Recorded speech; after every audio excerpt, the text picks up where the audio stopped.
సుందరకాండ అని ఆ కాండకి పేరెందుకు పెట్టారంటే మహర్షి ఏకకాలమునందు భోగముల వైపుకి తిరుగుతున్నవాడు, ఏకకాలమునందు భగవంతుని వైపుకి తిరుగుతున్నవాడు, ఇద్దరిని ఒకే తల్లి ఎలా అనుగ్రహిస్తుందో పరదేవతగా సీతమ్మని అక్కడ పెట్టి చూపించారు సుందరకాండలో. ఆ సీతమ్మే శిశుపావృక్షం కింద కూర్చుంది. రావణాసురుడు వచ్చాడు. వాడికి ఆమె అనుభవింపబడవలసినటువంటి స్త్రీగా కనబడుతోంది. తాను ఎత్తుకొచ్చిన ఆడదిలా కనబడుతోంది. అమ్మతనం కనబట్టలేదు, ఆడతనం కనబడుతోంది. పైన చెట్టు మీద ఒక ఆయన కూర్చున్నారు. ఆయనకి ఆడతనం కనబట్టలేదు, అమ్మతనం కనబడుతోంది. ఎవడికి అమ్మతనం కనపడిందో వాడు భవిష్యత్ బ్రహ్మ, ఎవడికి ఆడతనం కనపడిందో వాడు సర్వనాశనం అయిపోయాడు. 10 తలకాయలు ఉన్నా తెగిపోయి. నువ్వేం కావాలనుకుంటున్నావో సుందరకాండ చదివి నేర్చుకో. చుపకృతిం చేయంగ నేనేరా అంజలి ఘటించదభూసురాన్వయమణి సద్బంధు చింతామణి. గురువుగారికి ప్రత్యుపకారం ఏమిటి? చేయడానికి ఉండదు. ఏం చేయాలి? ఎప్పుడూ గురువుగారికి నమస్కారం చేస్తూ ఉండడమే. మణికర్ణిక వైభవం చెప్పిన శంకర భగవత్పాదులకి ఏం చేస్తుండాలి? జయ జయ శంకర, హర హర శంకర అంటూ పడవలో వెళ్ళడమే. నువ్వు అదొక్కటి మరిచిపోయి పడవలో తేభ్యమ్మహం వేసుకొని చూస్తూ వెళ్ళిన నాడు నువ్వు కృతజ్ఞుడవైపోయావు. జయ జయ శంకర, హర హర శంకర అని వెళ్ళిన నాడు నువ్వు కృతజ్ఞుడవయ్యావు. చెప్పినది శంకర భగవత్పాదులు మణికర్ణికా స్తవాన్ని. నీకు విశ్వాసాన్ని ఇచ్చిన వారు శంకర భగవత్పాదులు. శంకరుడు అన్న పేరు వచ్చేటట్టు కాకుండా స్నానం చేసిన వారికి ఫలితం వచ్చేటట్టుగా స్తోత్ర రచన చేసి ఇచ్చిన వారు శంకర భగవత్పాదులు. ఇన్ని కోట్ల జన్మల పుణ్యాన్ని నీకు తీసుకొచ్చి కట్టబెడుతుంటే ఇన్ని నీకు చెప్పిన శంకరుల నామం చెప్తూ ఘట్టానికి వెళ్ళి నువ్వు రావడానికి నీకు భేషజం అడ్డొస్తే నువ్వు కృతజ్ఞుడవు. నీకెక్కడి నుంచి వస్తుంది పుణ్యం రమ్మంటే? నోరారా నువ్వు చెప్పగలగాలి శంకరనామం. నువ్వు శంకరుల కన్నా గొప్పవాడివేం కాదు. శంకరుల కన్నా గొప్పవాడు లోకంలో వీరొకడు లేడు లేడు లేడు. కాబట్టి ఆయన నామం నిరంతరం ప్రతిధ్వనిస్తుండాలి. అందుకే జయ జయ శంకర, హర హర శంకర చెప్తూనే వెళ్ళాలంతే. అనుగ్రహించిన వాడు ఈ శరీరాన్ని ఇచ్చిన తండ్రిని గుర్తు తెచ్చుకుంటే నమస్కరిస్తున్నామే, తల్లిని నమస్కరిస్తున్నామే. మనకి ఆయనకి ఏ సంబంధం ఉంది? ఎప్పుడు అవతార స్వీకారం. మహానుభావుడు రాబోయే తరాల్లో కలిపురుషుని ఉద్ధతిలా ఉంటుందని మనకి విశ్వాసం నిలబడేటట్టుగా, ఎంత అవిశ్వాసము ప్రబలుతోందో అంత విశ్వాసము నిలబడేటట్టుగా మనకి అష్టకాన్ని రాసి అందించి శరీరాన్ని విడిచిపెట్టి ఇప్పటికీ సౌందర్యలహరిలో శబ్దస్వరూపాన్ని పొంది ఉన్నటువంటి శంకర భగవత్పాదులకి నమస్కారం చేస్తూ గంగలో వెళ్ళలేకపోతే అంతకన్నా కృతజ్ఞత వేరొకటి ఉంటుందా? అందుకుని శంకరనామం చెప్తూ వెళ్ళడమే మణికర్ణికా స్నానమునకు అర్హత. పరమేశ్వరుని నిర్హేతుక కృపాకటాక్ష వీక్షణము తప్ప యథార్థమునకు మనకటువంటి తీర్థముల యందు స్నానమునకు అర్హత ఇంకొకటి ఉండదు. నీ దగ్గర డబ్బు ఉండొచ్చు, నువ్వు వస్తే స్నానం చెయ్యాలని ఎక్కడుంది? 104 జ్వరం వస్తే. కానీ పరమేశ్వరుడి అనుగ్రహం ఉంది. స్నానం చెయ్యడానికి కావలసినటువంటి ఆనుకూల్యత అన్ని రకములుగాను సిద్ధింపచేస్తాడు. అందుకే కాశీపట్టణ వైభవం చెప్తూ ఒక మాట చెప్తారు. కాశీలో మరణించడం కాదు, కాశీలో చాలా కాలం ఉండి ఎక్కడో మరణిస్తే మోక్షాన్ని పొందుతాడన్నారు. కారణం ఏమిటో తెలుసా అండి? అయస్కాంతం మీద ఇనప ముక్కని పెట్టి బాగా రుద్దారనుకోండి, మీరు బాగా రుద్దేసిన తర్వాత ఇనం ముక్కను అక్కడ పెట్టి గుండు సూదిని పెడితే ఇనం ముక్క గుండు సూదిని లాగుతుంది. అది అయస్కాంతాన్ని రుద్దుకుని ఇనప ముక్క అయస్కాంతమైంది. కాశీపట్టణంలో ఉన్నవాడెవరో చాలా కాలము వాసము చేయడం చేత వాడు ఈశ్వర కృపకు పాత్రుడైపోయాడు. ఈశ్వర కృపకు పాత్రుడైపోయిన వాడు కొద్ది కాలం ఎక్కడో బయటుండి శరీరం విడిచిపెట్టినా ఇప్పటికి వాడికి ప్రతిబంధకం కాదు, వాడు మోక్షానికి వెళ్ళిపోతాడు. కేవలము వాసము చేత అంత గొప్ప శక్తి కలిగినటువంటి పట్టణం కాశీపట్టణం. అటువంటి పట్టణంలోకి ప్రవేశించడం, అటువంటి పట్టణంలో నిలబడడం పరమేశ్వరుని యొక్క అనుగ్రహం. ఇక్కడ అమ్మ విశాలాక్షిగా, అన్నపూర్ణగా నిలబడుతుంది, ఆయన శక్తి స్వరూపం. ఇక్కడ ఉండేటటువంటి అమ్మకి అన్నపూర్ణ అని పేరు. అమ్మకి అనేక పేర్లున్నాయి, అన్ని చోట్ల ఒకే పేరు ఉండదు. ఒక చోట ఆవిడ సుగంధ కుంతలాంబ, ఒక చోట ఆవిడ నీలకుంతలాంబ, ఒక చోట ఆవిడ అఖిలాండేశ్వరి, ఒక చోట ఆవిడ మీనాక్షి, ఒక చోట ఆవిడ కామాక్షి, ఒక చోట ఆవిడ శారద. శంకర భగవత్పాదులకి అత్యంత ప్రీతిపాత్రమైన పేరు ఏదైనా ఉంటే లోకంలో అది శారద. శారద, శారద అందుకే ఆయన పెట్టిన మఠాల పేర్లు శారదా మఠాలు. అటువంటి శారద, అటువంటి తల్లి కాశీపట్టణంలో అన్నపూర్ణ విశాలాక్షి. ఎందుకు పెట్టాలి ఆ పేరు అన్నపూర్ణ అని అంటే దానికి కారణం ఉంది. అన్నపూర్ణ అని ఎందుకు పిలుస్తారు? అన్నపూర్ణ అంటే అన్నపూర్ణ తత్వం ఎక్కడుంటుంది అంటే శరీరమునందు ఉంటుంది. అసలు ముందు మీరు అది గమనించాలి. అన్నపూర్ణ తత్వముగా శరీరమునందు ఉంటుంది. ఇప్పుడు అన్నం తిన్నానండి, జీర్ణం అవ్వలేదు, వాంతి అయింది, ఏమైనా ఉపయోగం ఉందా? అది అనారోగ్యం. తినడం ప్రధానం కాదు, తిన్నది వంట పట్టడం ప్రధానం. ఏది మీకు ముందు బయట ఉన్నప్పుడు మీకన్నా భిన్నంగా ఉందో అది మీరు తిన్న తరువాత మీరైపోవాలి. నేను మధ్యాహ్నం ఆనపకాయ కూర తిన్నాను. నేను ఇంకొక గంటన్నర పోయేటప్పటికీ ఆనపకాయ కూర నేను ఆనపకాయ కూర రెండుండవి. ఆనపకాయ కూర నేనైపోతాను. నేనైపోవడం అంటే నా సప్తధాతువుల యందు అది ప్రవేశిస్తుంది. అది సప్తధాతువులుగా మారిపోతుంది. చర్మము, రక్తము, మాంసము, కొవ్వు, అస్థి, శుక్ల, మేధాగా మారుతుంది. అప్పుడు ఇక ఆనపకాయ కూర ఏది అని అడిగారు అనుకోండి, ఇందులో ఉండదు.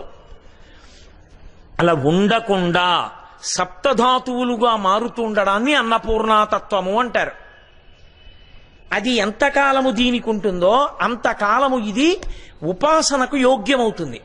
ఎప్పుడది పోతుందో శరీరంలో అప్పుడది ప్రాణోత్క్రమణ మనకు సిద్ధమైపోతోందని గుర్తు. అంటే జీవుడు దీన్ని విడిచిపెడుతున్నాడని గుర్తు. అన్నపూర్ణాతత్వము వదిలిపెట్టేసింది అనుకోండి, ఇక దీన్ని వదిలిపెట్టేస్తున్నాడు జీవుడని గుర్తు. అంటే కోట శిథిలమైంది. అంటే ఇందులోకి ఏదైనా వేశారనుకోండి మీరు, అది పుచ్చుకోదు. మీరు ఏదైనా తాగారనుకోండి, ఉండదు. డాక్టర్లు అయితే డీహైడ్రేషన్ అంటారు, చాలా డేంజరస్ సిమ్టమ్, అంత తొందరగా ఒప్పుకోరు. అప్పుడు ఎక్కడికో వెడతానంటే కుదరదు. ముందు గబగబా ఆ ఉప్పు పంచదార కలిపిన నీళ్లు తాగండి అంటారు. ముందు శరీరంలో నీరు నిలబడాలి. ఎందుకంటే నీరు నిలబడకపోతే శరీరం ఉండదు. ఇది ఇప్పుడు డాక్టర్ గారు చెప్పడం కాదు, నేను డాక్టర్లను చిన్నపుచ్చట్లేదు. వైద్యో నారాయణో హరిహి. వేదం ఎప్పుడో చెప్పింది, లింగపురాణం ఎప్పుడో చెప్పింది. సంజీవనం సమస్తస్య జగత సలిలాత్మిక భవ ఇత్యుచ్యతే మూర్తిర్భవస్య పరమాత్మన అని చెప్పింది. నీటి రూపంలో ఈశ్వరుడు ఉంటాడు. ఆ నీరు ఇందులోకి వెళ్ళి ఇమిడినంత కాలం నువ్వు ఉన్నావు. భవతి భవతి భవతి అంటారు. నీరు ఇందులో ఇమడకపోతే ప్రమాదం వచ్చేసిందని గుర్తు. దాన్ని ఆపుతాడు. కాబట్టే ఈశ్వర స్వరూపం ప్రథమో దైవ్యోభిషకు. శివుడు వైద్యుడి రూపంలో ఉంటాడు. ఇప్పుడు ఆ నీరు అంత ముఖ్యం. ఆ నీరు లోపలికెళ్ళి ఇముడుతూ ఉండాలి. ఆహారం లోపలికెళ్ళి ఇమిడిపోవాలి. అందుకే ఆయన అదృష్టం అండి, ఏది తిన్నా జీర్ణం అవుతుంది అంటారు. ఒక్కొక్కటి దురదృష్టం చూడండి, ఇలా తింటాడు అంతే అనారోగ్యం వస్తుంది, ఇక వాడు ఎక్కడికి రాడు. ఎందుకన్నారనుకోండి, నిన్న రాత్రి నుంచి వాంతులు అవుతున్నాయండి అంటారు ఆయనకి. అన్నపూర్ణాతత్వమునందు దోషం వచ్చిందంటే అన్నము తినడంలో ఎప్పుడూ పరమేశ్వరుని యందు భక్తితో తిన్నవాడు కాడు. ఇప్పుడు అదే ప్రతిబంధకంగా నిలబడుతుంది. దీని చరక సంహితలో మహానుభావుడు ఆత్రేయ మహర్షి ఎంత పెద్ద వ్యాఖ్యానం చేశాడో దీనికి. ధర్మలోపం వచ్చినప్పుడు పిండాండమునందు బయట బ్రహ్మాండమునందు కూడా ప్రతిబంధక స్వరూపంగా ఎలా నిలబడుతుందో చెప్పాడు ఆయన. ఆ ప్రతిబంధక స్వరూపంగా ఉండకుండా ఉండాలి అంటే అన్నపూర్ణోపాసన చేస్తూ ఉండాలి. అది నేనుగా మారిపోయే ప్రక్రియ అమ్మవారు కాబట్టి ఆవిడికి చెప్పకుండా, ఆవిడ్ని స్తుతించకుండా తినకూడదు. అందుకే మీకు అన్నపూర్ణాష్టకంలో మొట్టమొదటే ఓ మాట అంటారు, నిత్యానందకరీ. దీనికి పప్పు దీనికి కూర అని చెప్పలేదు ఆవిడ. ఆవిడని ఏం చెప్పారంటే నిత్యానందకరి, ఎప్పుడూ ఉండేటటువంటి ఆనందమును ఇయ్యగలిగినది, చేయగలిగినది. ఎప్పుడూ ఉండే ఆనందం ఏది? మోక్షానందం. మోక్షానందమును పొందడానికి కావలసినటువంటి అర్హత నీకిచ్చున్నది ఆవిడే.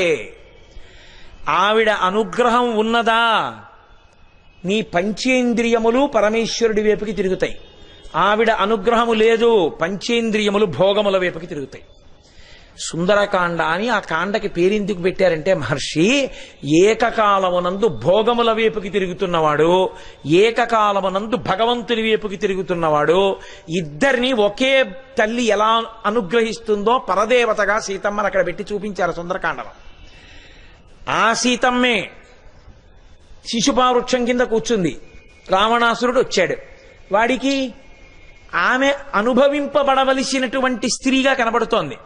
తానెత్తుకొచ్చిన ఆడదిలా కనబడుతోంది. అమ్మతనం కనబడటలేదు, ఆడతనం కనబడుతోంది. పైన చెట్టు మీద ఒక ఆయన కూర్చున్నారు. ఆయనకి ఆడతనం కనపట్టలేదు, అమ్మతనం కనపడుతోంది. ఎవడికి అమ్మతనం కనపడిందో వాడు భవిష్యత్ బ్రహ్మ, ఎవడికి ఆడతనం కనపడిందో వాడు సర్వనాశనం అయిపోయాడు. 10 తలకాయలు ఉన్నా తెగిపోయి. నువ్వేం కావాలనుకుంటున్నావో సుందరకాండ చదివి నేర్చుకో. అది తీర్పు మహర్షుడి సుందరకాండలో. లేకపోతే ఆవిడ అదే అయితే కర్ర ఎక్కడ కూర్చొని వాడిని ఎవరినన్నా బయట నుంచి తీసుకొచ్చి ఇది ఏమిటంటే కర్ర అనే అనాలి. మరి సుందరకాండలో సీతమ్మ హనుమకి అంత గొప్పగా ఎలా కనపడింది, రావణుడికి అంత హీనంగా ఎలా కనపడింది అంటే ఆవిడ శక్తి అదే. పంచతన్మాత్రలను భోగముల వైపుకి తిప్పుతుంది. భగవద్భక్తితో నిలబడే ప్రయత్నం చెయ్యకపోతే 5 ఇంద్రియములు భోగముల వైపుకి తిప్పేస్తుంది. కంటితో చూడకూడనివన్నీ చూస్తాడు. అందుకే అంటుంది, ఊరే నన్ను అపహరించి తెచ్చావుగా, ఇప్పుడు నువ్వు ఈ పాపం ఎక్కడికి వెళ్ళి పోగొట్టుకుంటావు ఉంది. చూడకూడని చూపు చూశావు, మాట్లాడకూడని మాట మాట్లాడావు. మనమైనా అంతే. ఈ కంటితో చూడకూడనిది చూస్తే, మాట్లాడకూడనిది మాట్లాడితే అది పరదేవత ఇచ్చిన అనుగ్రహాన్ని పాడు చేసుకోవడమే. ఇప్పుడు అన్నపూర్ణ ఏం చేసిందంటే బయట అన్నాన్ని ఇచ్చింది, పిండాండాన్ని తినమంది, తిండిది జీర్ణం చేసుకుని కలిపింది, దీని శక్తితో నిలబెట్టింది. ఇందులో కొంత భాగం మేధస్సుగా మారింది, ఇంద్రియములను పరిపుష్టం చేసింది, కంటికి చూడగలిగిన శక్తిని చెవికి వినగలిగిన శక్తిని ఇచ్చింది. ఇప్పుడు నీ పాత్ర ఏమిటి? బుద్ధి కలిగిన ప్రాణిగా నువ్వు శాస్త్రాన్ని గురువుని పట్టుకోవాలి. ఈ 2 వదిలేసి పనికి మాలినో పట్టుకున్నావు. ఇప్పుడు ఆవిడేం చేస్తుందో తెలుసా అండి? ఈ దోషానికి శిక్ష వేస్తుంది. ఆ శిక్షయే వాటి యందు అనురక్తి రూపంలో నాశనం అయ్యే స్థితిని కల్పిస్తుంది. కొన్ని కోట్ల కోట్ల కోట్ల కోట్ల జన్మల కింద కడతాడు మళ్ళీ. అందుకే లలితా సహస్రనామ స్తోత్రంలో ధన్య అన్న నామానికి భాస్కరరాయల వారు మహానుభావుడు వ్యాఖ్యానం చేశారు. ఆ వ్యాఖ్యానం చేసినప్పుడు ఆయన ఒక మాట చెప్పారు. అనురక్తి ఉండిపోయింది, మా ఆవిడ, మా అబ్బాయి, మా అమ్మాయి, ఈ అనురక్తి ఉండిపోయింది. వాడు తిరియక్కుగా వెళ్ళిపోవాలి. వెన్నుపాము అడ్డంగా ఉన్న ప్రాణిగా వెళ్ళిపోతాడు, కోట్ల జన్మల కిందకి వెళ్ళిపోతాడు. వెన్నుపాము అడ్డంగా పెరిగిందా, ఇలా అడ్డంగా పుట్టి అడ్డంగానే వెన్నుపాము పెరిగింది అంటే వాడికి బుద్ధి లేని ప్రాణి అని గుర్తు. అడ్డంగా పుట్టి వెన్నుపాము నిలువుగా పెరిగింది అంటే వాడికి బుద్ధి ఉన్న ప్రాణి అని గుర్తు. మనిషి భూమికి అడ్డంగా పుట్టి నిలువుగా పెరుగుతాడు. మిగిలిన జంతువులు అడ్డంగా పుట్టి అడ్డంగానే పెరుగుతుంది వెన్నుపాము అంటే దానికి బుద్ధి లేదు అని గుర్తు. ఇప్పుడు నీకు ఈ జన్మలో వెన్నుపాము నిటారుగా ఉంది, నువ్వు శాస్త్రాన్ని గురువుని పట్టుకోవాలి. నువ్వు కాశీ రావాలి, మణికర్ణికా స్నానం చెయ్యాలి, విశ్వనాథుణ్ణి సేవించాలి. నువ్వు చెయ్యలేదు, నీ కర్మ. శాస్త్రమేమందవు, ఏం చేసినట్లు మరి, ఇది తప్ప ఏదో చేసినట్టు. ఏదో చేశావే అది అక్కడ వరకే పనికొస్తుంది, ఉన్నతికి పనికిరాది. కాబట్టి మళ్ళీ వెన్నుపాము అడ్డంగా ఉండే ప్రాణిగా కోట్ల జన్మలు ఎడతాడు. మళ్ళీ నిలువుగా ఉండే ఎప్పుడొస్తాను ఏమో తెలియదు. కాబట్టి అమ్మవారి అనుగ్రహం ఉన్నదా, పంచేంద్రియములు భగవంతుడి వైపుకి తిరుగుతాయి. అమ్మవారి అనుగ్రహం లేదా, పంచేంద్రియములు భగవంతుడి వైపుకి తిరగవు. ఆవిడ అనుగ్రహము ఉంటే భక్తి, ఆవిడ అనుగ్రహము లేదు భక్తి లేదు. ఆవిడ అనుగ్రహం ఉంది, ఆవిడ శక్తి స్వరూపిణి. ఆవిడ మీరొక్కటే జ్ఞాపకం పెట్టుకోవాలి, ఇదే అత్యంత ప్రధానమైన కీలకమైన విషయం మీరు గుర్తించవలసింది. ఏ కదలిక అయినా ఆవిడే, ఏ కదలిక లేకపోవడమే ఆయన. పట్టుకున్నారో లేదో బాగా, ఏ కదలిక అయినా ఆవిడ, ఏ కదలిక లేకపోవడం ఆయన. శివ శివ అన్న శబ్దాలకు అర్థం అది. ఏ కదలికైనా కానివ్వండి, ఆకలేసింది, ఇప్పటిదాకా లేని కదలికోటి వచ్చింది. యాదేవి సర్వభూతేషు క్షుధారూపేణ సంస్థిత నమస్తస్యై నమస్తస్యై నమస్తస్యై నమో నమః. ఇందులో పదార్థం అయిపోయింది, వెయ్యమని ఆకలిగా చెప్పింది. అమ్మా నువ్వే, నీకు నమస్కారం. నాకేం సిగ్గేయలేదు ఇప్పటివరకు. సిగ్గేయలేదు అంటే మీరు తప్పు కోణంలో తీసుకోకూడదు. లజ్జ అని ఒక మాట అంటే ముఖము ఎర్రపడి అత్యంత సంతోషంతో శాస్త్రీయమైనటువంటి సంతృప్తి అభివ్యక్తమైతే ఏర్పడేటటువంటి ఎరుపు రంగు కాంతికి లజ్జ అని పేరు. నేను మీకు ఒక ఉపమానం చెప్పాలి అంటే, భర్తగారింటికి వచ్చాడు. భర్తగారింటికి వచ్చినప్పుడు కులకాంత యొక్క ముఖము ఎర్రపడుతుంది. మావారు అని సంతోషంతో ఆనందపడుతుంది. అందుకే తిక్కన గారు మహాభారతాన్ని చెప్తూ ఓ మాట అంటారు, సూర్యుడు రోజు వస్తాడు ఇంటికి, ఆఫీస్కి వెళ్ళిన మొగుడు ఇంటికి రాడేంటి, అలాగే సూర్యుడు రోజు సాయంకాలం ఇంటికి వస్తాడు. కానీ సూర్యుడు ఇంటికి వచ్చేటప్పటికి పశ్చిమ కాంత ముఖం ఎర్రపడుతుంది. అందుకుని సూర్యాస్తమయమునందు పశ్చిమ దిక్కు ఎర్రగా ఉంది అన్నారు తిక్కన గారు. అంటే యాదేవి సర్వభూతేషు లజ్జారూపేణ సంస్థిత నమస్తస్యై నమస్తస్యై నమస్తస్యై నమో నమః. తిరిగి తిరిగి తిరిగి తిరిగి పడుకున్నాడు. ఇప్పుడు ఈ ఒక్క తిరుగుడే ఉంది. జీర్ణాశయం కదులుతోంది, ఊపిరితిత్తులు కదులుతున్నాయి, గుండె కదులుతోంది, రక్తం కదులుతోంది, ఆలోచనలు కదలట్లేదు. ఇది యాదేవి సర్వభూతేషు నిద్రారూపేణ సంస్థిత నమస్తస్యై నమస్తస్యై నమస్తస్యై నమో నమః. అసలు ఏ కదలికలు లేవు. ఇలా కూర్చుని పంచేంద్రియములను అరికెట్టాడు. పంచేంద్రియోన్మాదంబు బాపి అంటారు పోతన గారు చోట. ఉన్మాదము వాటిది, పిచ్చి, అది అరికెట్టాడు. కన్నిలా తెరిచే ఉంది కానీ చూడదు. అంటే కంటికి మనసుకి మధ్యలో ఉండే కవాటం తెగిపోతుంది, చెవికి వినడానికి కవాటం తెగిపోతుంది. అలా ఉంటాడు. ఇదే యోగతారావళిలో మొన్న ఎవరో అన్నారు ఇక్కడ నాతో, యోగతారావళి వినాలంటే ఒకసారి మీరు చెప్తేను అని. యోగతారావళి అద్భుతం. అందులో ధ్యానం గురించి శంకరులు అంటారు. అసలు ఈ శంకరుల్లో అలా చెప్పగలిగిన వారు లేరు. శ్రీశైల శృంగే వివిధ ప్రసంగే శేషాద్రి శృంగే సదా వసంతం తమర్జునం మల్లిక పూర్వమేనం శ్రీశైల శృంగ కుహరేషు కదోపలప్స్యే గాత్రం యదామలతాః పరివేషయంతి కర్ణే యదాహ విరచయంతి ఖగాశ్చ నీడాస్ అంటారు. ధ్యానమనందు కూర్చున్నవాడు ఇలా కూర్చుంటే కదలికలు ఎంత ఆగిపోవాలంటే ఏదో నాటకంలో కూర్చున్నట్టు కూర్చోవడం కాదు. ఉత్తిని నిజంగా చెవికి ఏదీ వినపడకూడదు, కంటికి ఏదీ కనపడకూడదు, ముక్కుకి ఏ వాసన తెలియకూడదు. అలా స్తంభీభూతుడై ఉండిపోయాడు అనుకోండి, మందరంగా ఊపిరిళ్ళొస్తోందంతే. ఇప్పుడు అలా పాకుతున్న తీగ దగ్గరికి మీరు కూర్చుంటే 4 రోజులైనా అది మీ బొటన వేలుని చుట్టుకోదు, అలా పక్కకి వెళ్ళిపోతుంది. మీరు కదలకుండా కూర్చున్నారనుకోండి ఒక బఠానీ తీగ పక్కన, అది తీగని మీకు చుట్టదు. చుట్టకుండా అలా పక్కకి వెళ్ళి రాయిని చుట్టుకుంటుంది, పుల్ల ముక్కను చుట్టుకుంటుంది. ఎందుకో తెలుసా? దానికి తెలుసు వీడు లేచిపోతాడని, అందుకే మీకు అది చుట్టుకోదు. రాతిని పుల్ల ముక్కని చుట్టుకుంటుంది, ఇవి రెండూ కదలవని దానికి తెలుసు. ఎవరిని చుట్టుకుంటుందో తెలుసా?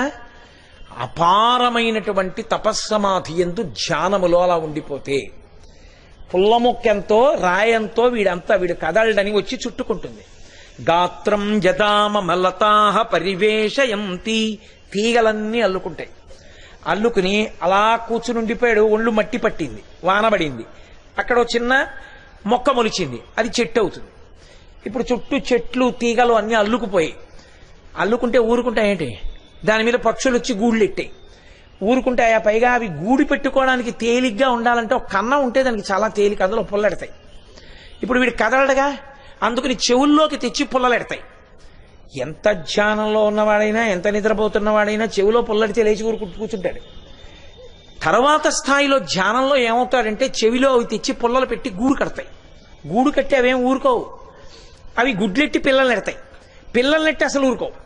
తెల్లవారిందో వాటి అలరి మొదలు. మీరు వెంకటేశ్వర సుప్రభాతంలో వింటూ ఉంటారుగా, అక్కడ కదలీ పల్లపాయసాని అని అవి అక్కడి నుంచి ఇంకా చిలకలు వచ్చి ఆ పళ్ళు తింటూ కూతలన్నీ మొదలు పెడతాయి, కోయిలలు కూతలు మొదలు పెడతాయి. ఈ పక్షులు ఆ చిన్నపిల్లల అమ్మ కోసం అరుస్తాయి. అదేదో ఆహారం పట్టుకొచ్చి ఇలా వచ్చి వాలేటప్పటికి వెళ్ళి కూ కూ కూ కూ కూ కూ అని నోళ్ళు విప్పుతాయి. అదో దాంట్లో నోట్లో పెట్టి మళ్ళీ పరిగెడుతుంది, మళ్ళీ తెస్తుంది, రెండో దాని నోట్లో పెడుతుంది.